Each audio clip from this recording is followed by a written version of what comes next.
Akak, ada orang tanya rantai leher mesin dalam 3 atau 4 gram mudah putus tak? Tak. Rantai leher mesin kan? Betul. Kuat.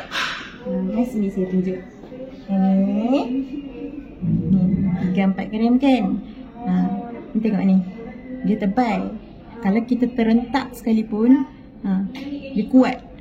Dia akan tahan lama. Kalau nak pakai untuk budak-budak, lagi senang. Memang rantai leher mesin lah jadi pilihan. Lagi satu, rantai leher mesin ni padu tau. Okeylah kalau nak buat pakai harian, memang sesuai Kak. Berminat dengan rantai leher mesin? Datanglah kedai kami atau tekan link dekat bio profile kami. Okey?